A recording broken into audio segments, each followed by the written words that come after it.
Going beyond the headlines.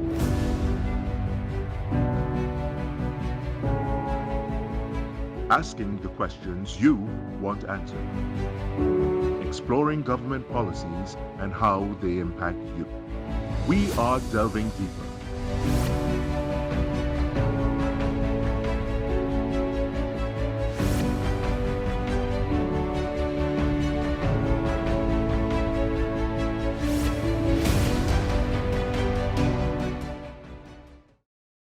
Good evening and welcome to Delving Deeper. I'm your host, Kimberly D'Souza.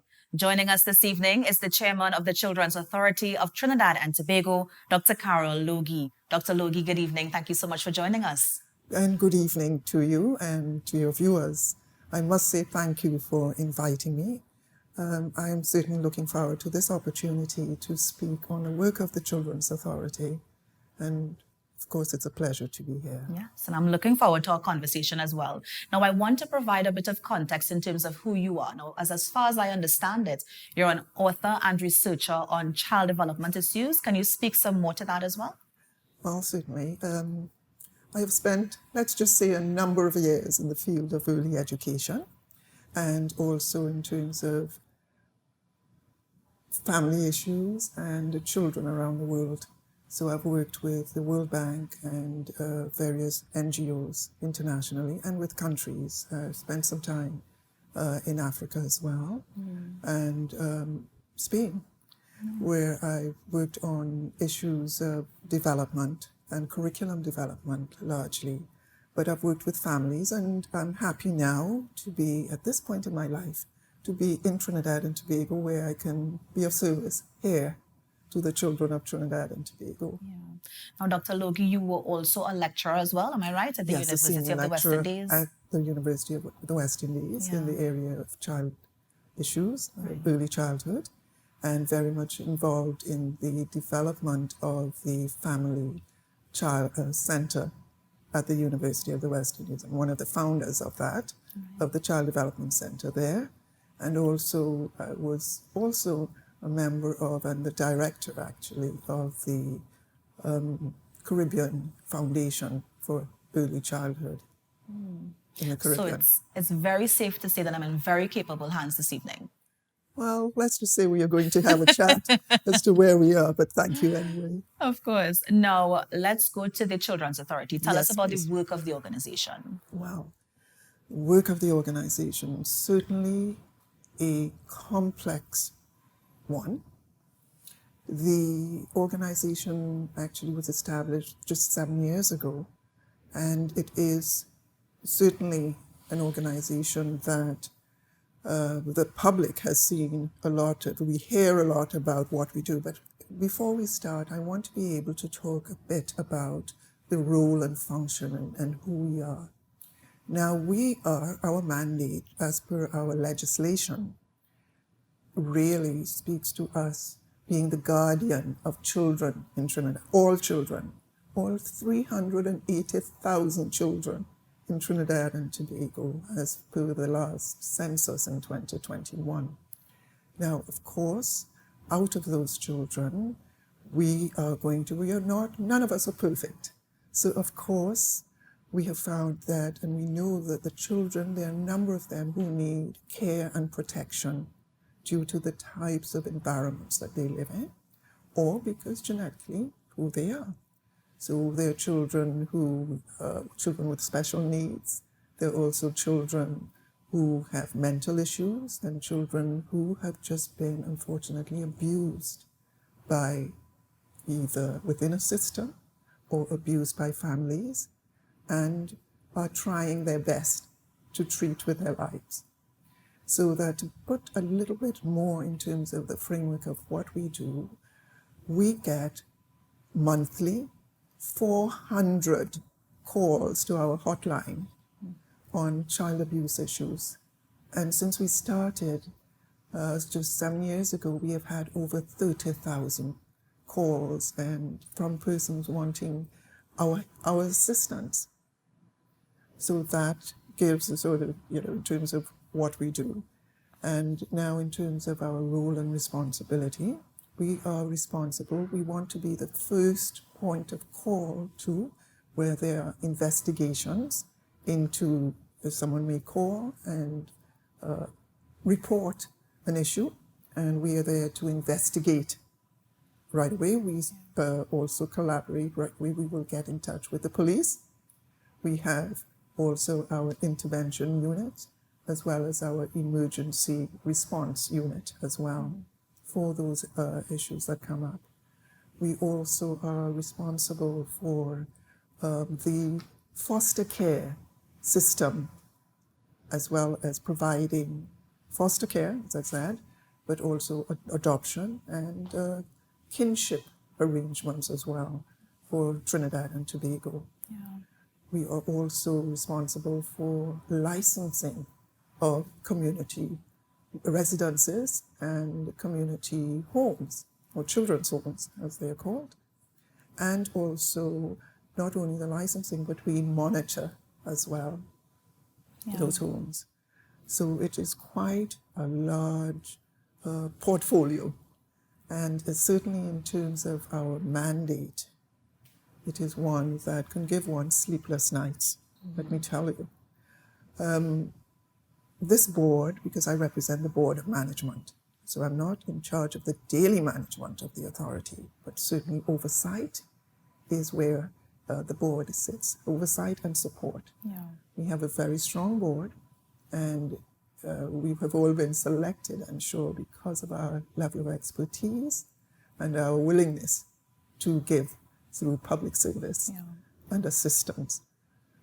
What we have noticed is that the range of problems and challenges that minors have, and let me just say that we are responsible for all children under the age of 18. Yeah, so when I quoted those figures before of the 380,000, they're all under up to 18 now. But we have found the complexity of the issues that we have to treat with now are far different from those, let's say, even 10, 15 years ago. I remember my mother saying, oh gosh, I'm not of this world, because of the sort of things that she may have had to deal with. Now, Dr. Logie, while you wouldn't be able to go into specific details, because of course it's a case-by-case basis, what sort of complex issues do you see at the authority? Certainly, when we look at young children and also minors, the complexity of the issues, they are dealing with peer issues. They have been brought up differently, perhaps. We have issues of poverty as well, but also even those within middle-income homes. It's the peer pressure. We have gang-related issues and gang associations that young men and women, minors, are getting into. We also have media in terms of the internet, and also it's now a global world that our children are involved in. And so our education system has also changed, so that we are finding the complexity of the problems that they're bringing to us. Bullying is one of them. And those on either side of the spectrum of bullying have to be treated with. Because we cannot say that a child who is bullying, only see that child as an aggressor. Right? That child may well be a victim of abuse within that home that he or she comes from, and is acting out and displaying that within the school environment. But we also have to look at the victim as well, and look at the complexity of, we may call it nature-nurture, in terms of what they're treating with. So, Dr. Logie, with all these issues that come to the Children's Authority, how can the authority improve on its mandate to ensure that these children are protected? Because I know you mentioned bullying, but now that we're in the 21st century, we're also seeing things like cyberbullying, and so that's different correct. angle altogether. Yes. And so how do we ensure that we protect our children from these things? That in itself is quite, and thank you for that question. It's one that brings me to bear in terms of how the authority itself has had to pivot differently to be able to treat with all of these issues. Now, this board came into, we were all appointed some 2 years ago, And when we came in, into call it the office, we recognized that we also had to look inward to ourselves, to the authority, to see what worked and what was not working. Right? And so in terms of looking at what were those issues that had to be treated with, we had to also change how we placed our intervention as well. So I'll start first of all by saying that when we looked inwards, we recognized that we needed a shift in the organization. And I'm happy to say tonight that we are at a point where we have a new organizational structure. After the review, we've had an audit in terms of how we work, our culture, and we looked at the gaps, what was not working, and how we could go forward. So that's one area for the improvement. In order for us to meet the mandate, we recognized that we had to be an organization that was fit for purpose, and therefore changes had to be made. So that is one of the changes that I would speak to tonight, that we as a board, we are committed to change where change is necessary. I also want to say that we have dedicated workers as well who have been with us, and they are also part of this change management as well. As far as when you spoke of cyberbullying and the complexity of the cases that come to us, we have also changed how we treat with each case. And that has brought us to a new way of treating with our children. And we now have a case management model, which allows us to look at each child from the time that they come in to moving with them and their families to a point where we can treat with issues, and also in terms of the bringing the kinds of referrals that they need as well to the children who need our care. So we have only just started. We have piloted the case management model in Tobago, and we are here also in 2021. We started. I am not going to say that all is well. It takes time to work on a new program that you have in place. We have been, in terms of to meet the mandate, back to your question of how are we managing that. And certainly with the resources that we have been given resources that we want to use effectively, and therefore that is on the table.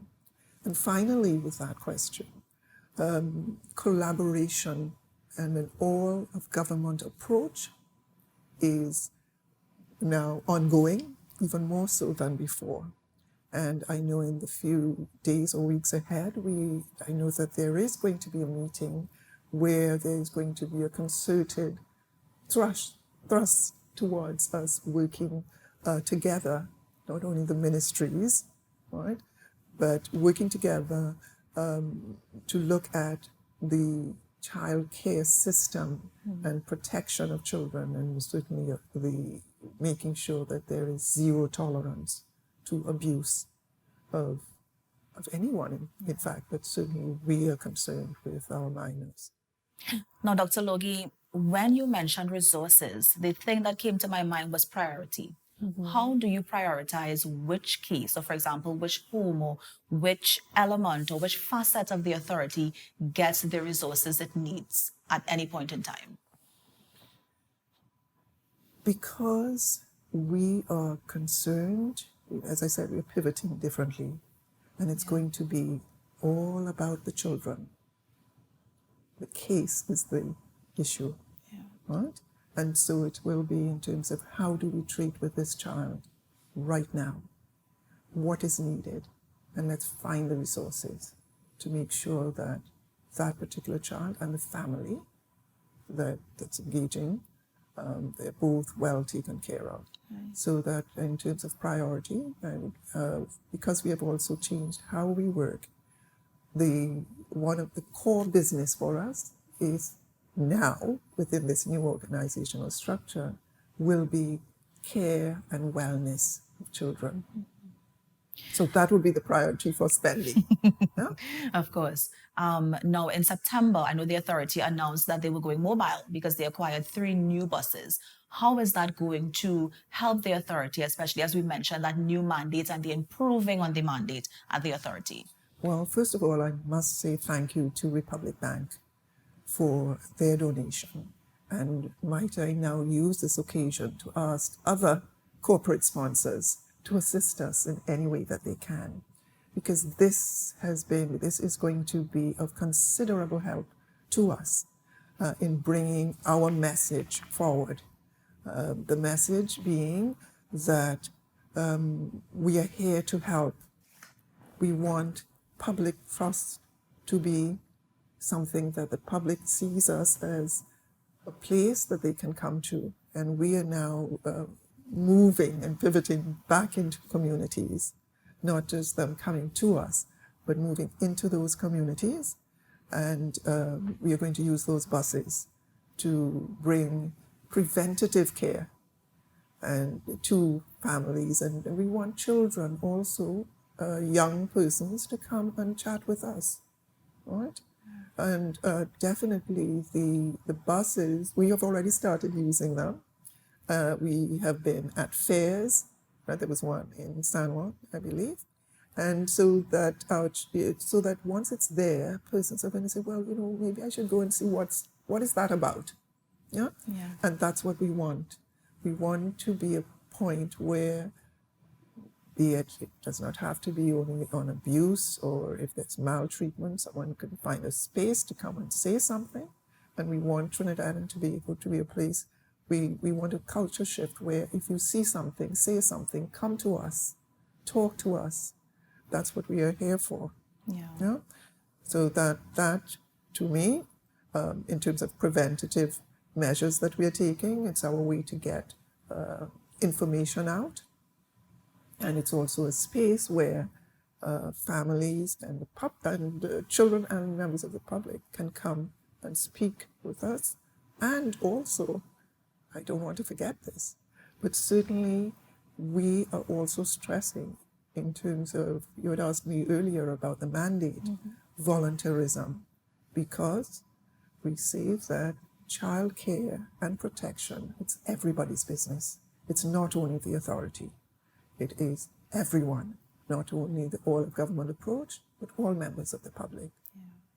Dr. Logie, I like that you went into the community because that's my next question. So I like that you're using the buses to go into the communities. But one of the issues we're seeing in some of these communities is that issue of gun violence. And so I'm wondering, how is the authority going to address that issue and assist parents and children who have been afflicted by that form of violence? Yes. Truly a complex issue. Because I don't believe that a child just wakes up one morning and takes up a gun. Well, of course, there are the issues of it being fascinating, a gun, but picking up a gun and shooting someone with rage. I believe it also depends on your environment and perhaps in terms of the various reasons for that taking place. So that the issue of gun violence, we feel that the way that the authority is treating with it is one of prevention, in terms of working with families and providing workshops, speaking to the young men, and there are women as well, but in terms of the use of the gun as a way to,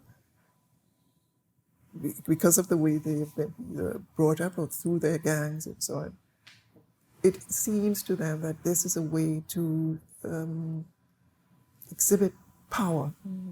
And also we have to look at family issues. We cannot hide, we cannot hide ourselves without knowing that we live typically in a violent society where domestic violence and the children may find themselves living in violent homes. Children are traumatized. And so the whole issue of the gun, to get back to that question, becomes part of their life. You know? So that for the authority, it's making sure also that not only the preventive aspect, making sure that we can speak with those children, but also that whole issue of having children or minors speak to us. So why you have the gun? What you're going to do with it?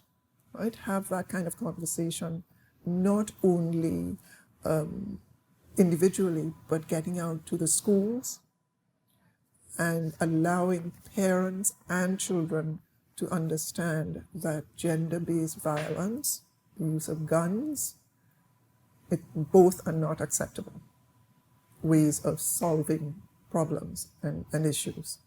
So that it comes back to education as well. It comes back to speaking on certain issues, having children and minors, and because we don't want to be seen as children, the 16 and 17, our minors, our young men and women, to be able to talk about why the gun. Why are they frustrated? What are some of the issues that they're seeing in their own homes as well? Yeah. So those are some of the issues, and the ways that the authority is treating with it is that we are very much a place for discussion, and also that all of government approach, because we have to look at social development, our line ministry, of course, which is the gender and child affairs, certainly being involved, the Ministry of Health. They're all part of that ecosystem that assists us in managing the lives of children. As I said, as I began, saying one does not just get up in the morning and pick up a gun. Mm-hmm. Now, Dr. Logie, one of the things you've been doing, which is good, is that you are giving a general in terms of the minors, because you're right, there are girls who are afflicted by this. There are girls who are also involved in gun violence. But I wanted to focus on the young men, because I know the authority would have recently mentioned that a lot of young boys in particular are being referred to the authority for rehabilitation services. And so this is a two-parter. What do you think is causing this? And how can the authority address this issue? Right. Well, we certainly see a number of boys being referred to us, and certainly this has come under, they're seen as children in need of supervision, which to me is a euphemism, really, for the types of, for the way that families are treating with children. Yeah. And very often, the boys that are brought to us have been somewhat discarded by, we can say, by their families. They're just brought to the attention of the state. And otherwise, they're with, in terms of, they're treating with, we have to treat with those boys who have come into conflict with the law as well. So the causes, as I mentioned earlier, are many, in terms of their lives and what has brought them to react in the way that they have, either by stealing, by violence, theft, and just being out of control. Mm-hmm. And so those boys have been brought to our attention. So those are some of the causes that we have seen.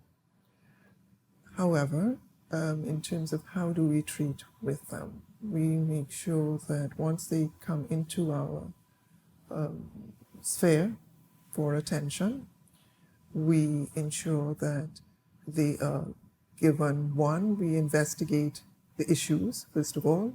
We also, we have two very good parts of our organization, our emergency response team, as well as the Child Justice Unit. And they, with the TTPS and other agencies, would treat with and ensure that we are that we know exactly what the problems or the challenges are for those children. They are then, from the authority, we look towards either finding out what is wrong, hearing their voices, and attempting through referrals to find the best space for them. We are of the view that reintegration into families should be the best option, and definitely not institutionalization. But there are cases where we have to ensure that these boys are taken care of. And that brings me to the point of saying that we have to make sure that we do well by them, and to make sure that we treat with our institutions, and that's when monitoring of these homes, community homes, that's part of our job. Yeah. And that's where the Children's Authority would ensure that they are given the best care and also protection as well. Because also remember that we have migrant boys as well. We have migrant children at our facilities. So we have to make sure that we have interpreters as well, that we understand their issues. We also have children in there, boys, and to get back to your question, who need the kind of assistance in various ways. It's quite complex. And that is the mission of the Children's Authority, to treat with either those issues, and also, if we can't, to have them referred to by either our psychologists or the doctors and so on, to ensure that they get the best help that they need. Yeah. Now, Dr. Logie, I know that from the Children's Authority standpoint, I like that you mentioned the fact that you want to reintegrate them back to families. But if the family or the mother or the parent is the one who does not want the child, would you then look towards an adoption process instead of leaving them at the institution? Certainly. So that, of course, there's adoption that we're very, very much involved in at the moment. And I would like to also say at this point, we welcome and we are tightening up the way that we do business now. In other words, we want to make sure that the time frame is less, because we hear that a lot. I want to adopt, but it's the process of the Children's Authority is just taking too long. So we have found a way. We're going to work on that and continue. This is part of our new structure in terms of dealing with that. Also foster care. Certainly there are families, and I hear it ever so often, we would like to assist and help, so that foster care as well as kinship care as well. And that is another area. We have found at the Authority that not many of the, before, let's say, generations ago, a grandparent would say they would take on that responsibility to look after that child, that wayward child. Not anymore. Persons are seeing, I can't take on that responsibility. We're seeing more and more of that. So that, yes, we want to reintegrate them. It may not be with a direct family, which may be a little bit toxic, right? And would need a lot of work. We are not discarding anyone. So that family would need support. We, as the Children's Authority, we are here to give that support to the family. But we recognize that we want the best possible care, and we are working in the best interest of our children, that child, that male and that female. This might be a cause for you to repeat, Dr. Logie, but challenges at the Authority, because I know that there are many, but I like the positive spin that you put in terms of improving the mandate. But still, what are some of the challenges at the Authority? We want, and for me, as someone who has worked with children across the world in various places, and being a Trinidadian, I want the best for our children.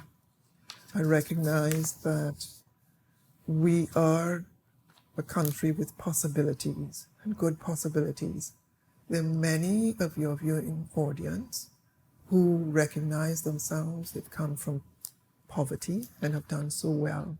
And that was one of the great things about Trinidad and Tobago, and how, from the 60s and who we are. And I would like that to continue.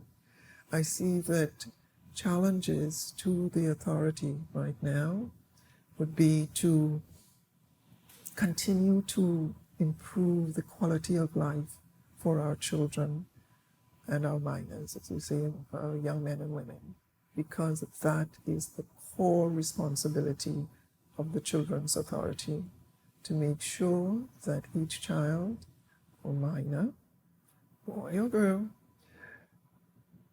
is able to meet their potential. It may be a cliche to say to get to the best that they can be, but certainly we know that there are those who are experiencing what we call adverse childhood experiences, trauma, on a daily basis. And so the challenge for us is to see if we can meet, because we have key performance indicators, but to meet more than 60%. Right? We know that we cannot meet all children and our families and parents. And once you want to share and give information to others, you know that it's a challenge. You may not always want to receive the information that you want to give. Yeah? So for the authority, it is building on what we already have done, to also ensure that we maintain a zero policy towards child abuse, to ensure that it does not continue, whether it is in the home or even in our very institutions. We are going to ensure, and I want to say to the public, that this board is committed to ensuring that children have the best life or childhood possible. And it means that we are going to safeguard them against what I could call the evil adult who may be in our institutions, and we are going to stand up and expect that the Children's Authority staff, do you know that we have over 365 staff members in the authority? Right? So we have staff, but we will obviously need more. As I said, the cases that come to us, 400 monthly of child abuse, so that one of the challenges for us is to include our staff in the change. Change is always uncomfortable, but to allow them to note that we want the best, not only for our children, but also for the staff of the authority. Yeah. And As Dr. we move Logie, forward. on the flip side, Yes. some of the successes at the authority.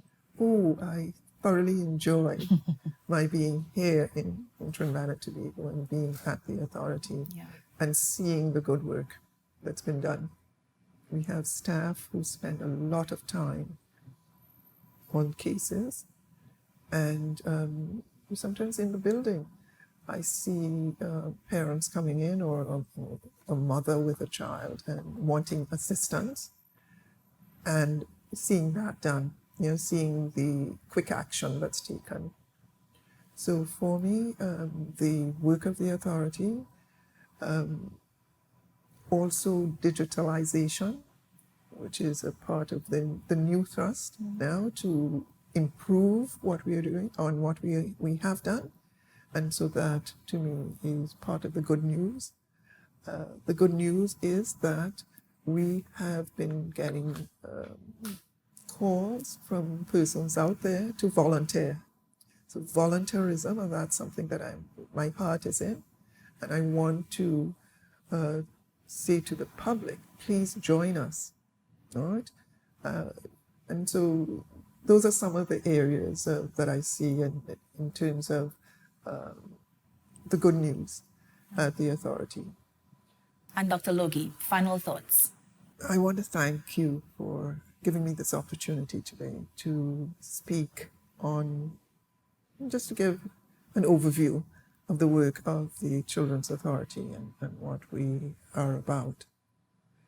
My thoughts are, that we need all hands on deck.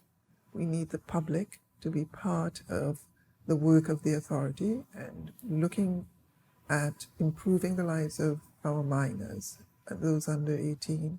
It's not only the responsibility of the state, but making child protection and care everybody's business, while it is our role, and we, as a board, overseeing, and we have to give oversight to what happens at the authority.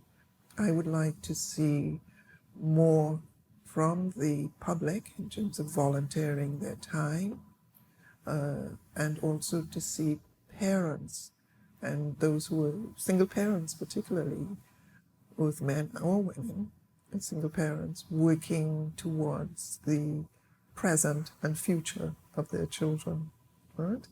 We want to make sure that it's not only education that is important.